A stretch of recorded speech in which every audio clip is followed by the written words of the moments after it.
Halo semua, di video ini saya ingin membahas tentang estetika film Eropa, mulai dari ciri khas visual, narasi, karakter, pengaruh budaya, teknik, sampai respon penonton. Film Eropa punya pendekatan yang beda. Fokusnya bukan sekedar hiburan, tapi pengalaman, emosi, dan juga pemikiran.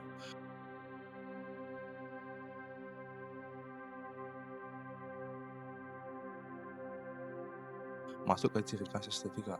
Dari sisi visual, film Eropa sering pakai warna yang natural, dengan tone yang dingin. Warna tidak terlalu jenuh, jadi kelihatan lebih dekat ke kehidupan nyata. Contohnya adegan di jalan kota atau rumah sederhana. Warnanya terlihat pucat atau soft, bukan warna cerah seperti blockbuster. Komposisi juga artistik dan simbolik.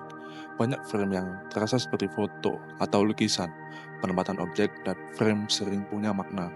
Misalnya karakter ditempatkan di sudut frame. Ini biasanya menunjukkan dia merasa sendiri atau terasingkan. Kamera cenderung statis atau bergerak pelan. Jarang ada gerakan cepat atau banyak cut. Contohnya, satu adegan bisa bertahan lama tanpa dipotong. Penonton dipaksa memperhatikan detail kecil seperti ekspresi atau suasana.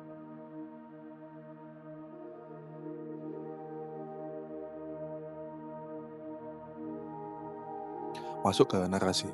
Alur cerita tidak selalu linear. Kadang cerita maju, mundur, atau hanya fokus pada kehidupan suatu karakter.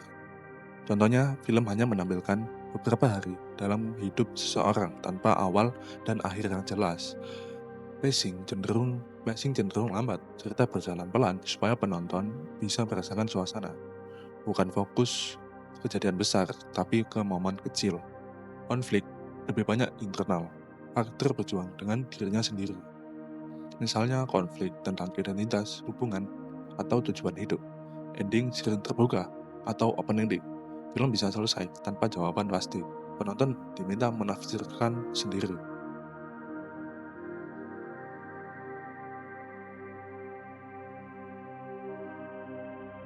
Masuk ke karakter. Karakter di film Eropa anti-hero, tidak sempurna dan tidak selalu baik. Mereka realistis dan manusiawi, bisa salah, ragu, bahkan gagal.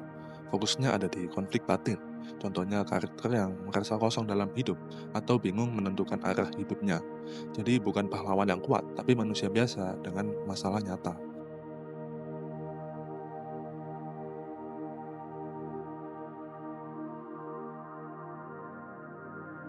Masuk ke pengaruh budaya, sejarah, dan nilai sosial. Film Eropa sangat kuat dengan budaya lokal, bahasa asli, kebiasaan, dan kehidupan sehari-hari sering ditampilkan. Misalnya, cara orang berbicara, lingkungan tempat tinggal, sampai tradisi lokal. Tema yang sering muncul itu identitas, kebebasan, dan makna hidup. Dari sisi sejarah, Perang Dunia Kedua punya pengaruh yang besar. Setelah perang, banyak film yang jadi lebih realistis dan gelap. Cerita sering mengangkat trauma, kemiskinan, dan kehidupan setelah konflik. Contohnya gerakan Italian Neorealism. Film ini dibuat dengan aktor non-profesional dan di lokasi nyata untuk menunjukkan realita masyarakat. Ada juga French New Wave. Gerakan ini menolak aturan film klasik dan memberi kebebasan ke sutradara. Film jadi eksperimental dan personal. Dari sisi nilai sosial, film Eropa sering jadi media kritik sosial. Isu yang sering diangkat seperti kesenjangan sosial, imigrasi, diskriminasi, dan kehidupan kelas bawah. Film tidak selalu memberi solusi, tapi menunjukkan realita apa adanya.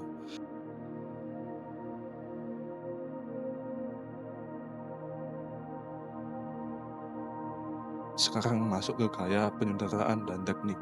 Sutradara punya gaya khas. Ini disebut eudericism. Artinya, film mencerminkan cara berpikir dan gaya pribadi sutradara. Cerita sering bersifat personal dan filosofis, tidak selalu mengikuti aturan mainstream. Dari sisi editing, banyak pakai jump cut. Perpindahan shot terasa kasar, tidak halus seperti film Hollywood. Ada juga long take, satu adegan panjang tanpa potongan. Contohnya kamera mengikuti karakter berjalan selama beberapa menit tanpa cut. Tempo editing yang lambat. Penonton diberi waktu untuk mencerna adegan. Dari sisi musik dan suara, musik digunakan secara minimal. Kadang bahkan tidak ada musik sama sekali. Lebih banyak pakai suara alam, seperti suara angin atau langkah kaki. Ini bikin suasana lebih nyata.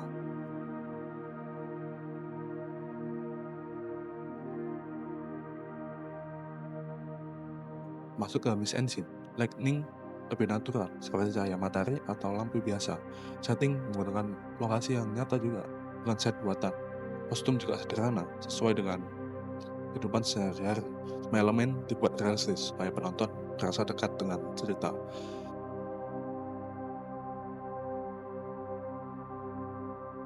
Sekarang ke tujuan estetika. Film Eropa fokus ke realisme, menampilkan kehidupan apa adanya tanpa dibuat dramatis. Selain itu, film digunakan untuk kritik sosial, menunjukkan masalah dalam masyarakat, atau juga eksplorasi filosofis. Film mengajak penonton berpikir tentang kehidupan, identitas, dan eksistensi. Dan ada euderisim, jadi tujuan utamanya bukan hanya hiburan, tapi juga refleksi dan pemikiran.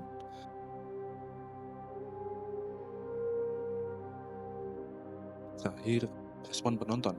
Penonton lokal di Eropa lebih mudah memahami film ini karena sesuai dengan budaya dan sejarah mereka. Film ini dianggap sebagai refleksi kehidupan. Mereka juga terbiasa dengan pacing lambat dan cerita yang realistis. Penonton global biasanya melihat film Eropa sebagai film artistik, dianggap punya makna yang dalam dan kualitas yang tinggi. Tapi bagi penonton umum, film ini terasa berat dan lambat.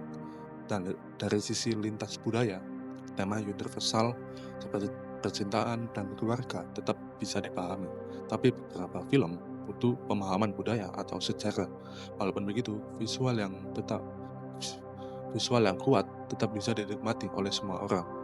Itu pembahasan tentang estetika film Eropa. Terima kasih sudah menonton. Đây sẽ thật dài em cũng đã mệt nhoài dừng dang đến anh đời vì ai đưa em về đêm nay